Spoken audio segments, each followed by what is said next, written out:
Win the incredible Steigercraft, Evinrude, Loran's Grand Prize Boat Package, and more in the Fisherman's 2018 Dream Boat Fishing Challenge. Get the details at thefisherman.com.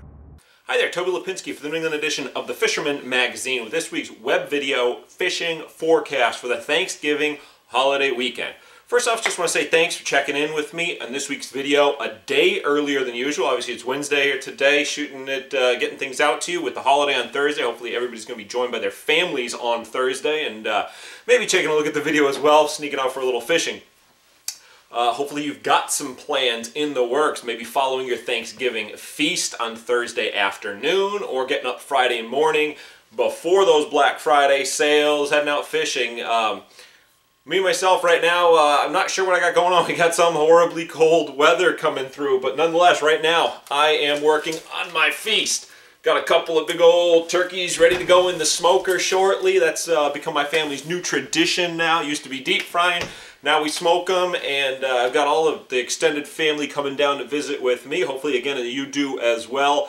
Loading up on all the turkey, stuffing, fixings, all of that fun stuff that makes this such a great holiday. Let's see. As I noted last week, the annual Holiday Gift Buyer's Guide from the Fisherman magazine is out this week.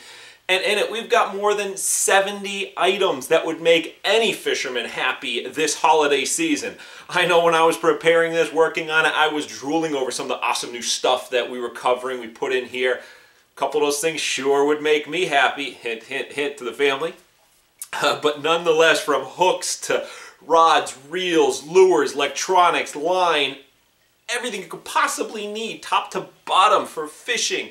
We've got you covered and then some. So you can view the issue in print or online right now at thefisherman.com, and it should be hitting your newsstands. If it hasn't already here on Wednesday, you will definitely be getting it on Friday morning to run out. Take advantage of a lot of those Black Friday sales that quite a few tackle shops in the area are presenting once again. All right, excuse me, moving on into the fishing side of things. Geez, we've got much the same as the last few weeks going on. Really the biggest factor has been weather. Blackfish action has been very good when we've been able to string a few days together. We had that little storm last week. Leading up to it, we had some good bite. That storm kind of, for a day or two, knocked things back down, but then kicked back in again. One thing I did notice in the reports that came through this week, there was a much more defined move towards deeper water fishing for blackfish. 40, 50, 60, you had some good fish even out in 70, 80 feet of water. Now, I'm not sure if this was a factor of the deeper water being a bit cleaner, maybe not quite as cold as the inshore, not quite changed as much. I don't know what it is, combination of all these factors, but noticeably saw that there were some much more consistent catches made out in that deep water. But nonetheless, there was still some shallow water action to be had, and I can confirm this personally as I even got out finally blackfishing over the weekend and landed a handful of fish. I was fishing with a friend of mine, John, and we had Jennifer, one of the ladies has a hand in the Asylum jigs, got to put a few fish in the boat fishing those jigs. We worked a breakwater, a shallow breakwall off of Connecticut, and we seem to have a better ratio of keepers than shorts, keepers to shorts, excuse me, than those fishing some of the deeper spots nearby that we spoke to. But, you know, it wasn't lights out action by any means, but you know what? Nonetheless, it was a great way to spend a Sunday morning, and everyone that I spoke to did have some action, so hopefully this good bite continues until the season closes in Connecticut on November 28th. Over in Rhode Island, there was more reports of some very good schoolie bass action in the surf leading into the weekend, kind of before that storm rolled up. Basically all South County from Point Judith on down to Watch Hill. Even got word of some herring out there. But it seemed to shut down on the weekend, probably due to that shot of snow that hit us.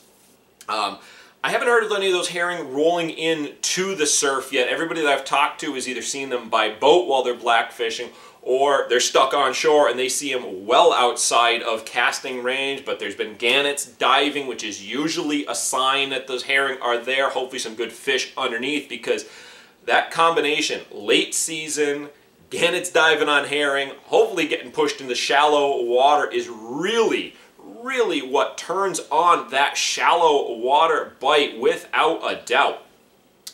As far as the action, Fisherman contributor Dave Pickering noted some better action coming back around on Sunday over on his blog, so maybe that little lull that we had really was just directly related to that snow and cold snap. I haven't spoken directly with anyone since Sunday that has been out in South County. Hopefully Wednesday night's cold snap isn't going to totally kill it or put it on hold, but nonetheless, there isn't a whole lot more time to get out there. So if you've got an opportunity to hit the surf this weekend, I would highly recommend you get out and do it. Let's see, boats fishing out in the Ocean State reported some very good action, both inshore as well as out around Block Island for the last week, with the, again, exception of the day or two immediately following that snowstorm that we had. And then coming on Sunday, it really bounced back positively with some big blackfish landed across the fleet. Heard from Captain John, a little toot charters. He reported a full boat limit by 9 a.m. on Sunday with fish up to 9+ pounds. A couple of party boats had 10, 11, even 12-pound fish on Sunday.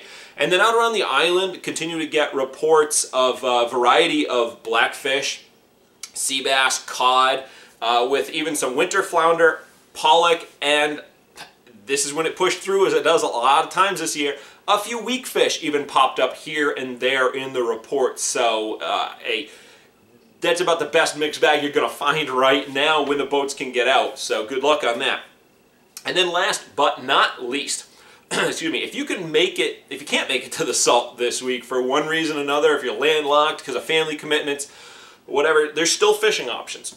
Trout fishing has been very good all across New England, thanks obviously a big part to the fall trout stocking that takes place every year. I got a word from one of the subscribers, Steve Schott. He sent me an email on Monday with a picture of a catch that he and his friend made over the weekend. They were fishing at Wachusett Reservoir, Massachusetts. It's some really good action. Between the two of them, they landed 5 rainbow trout to 3.5 pounds, and they topped it off with a nice size Laker. That's still a fish that's on my wish list. Maybe one of these years I'll get up there and do it. But just keep in mind, Wachusett Reservoir only remains open until November 30th. It's obviously always shore only, but the legal fishing shuts down as of November 30th, so we've just got a few more days to get in on that action. All right, well, there you have it. I'm Toby Lapinski for the New England edition of the Fisherman magazine, wishing you a happy Thanksgiving and tight lines if you head out onto the water this weekend.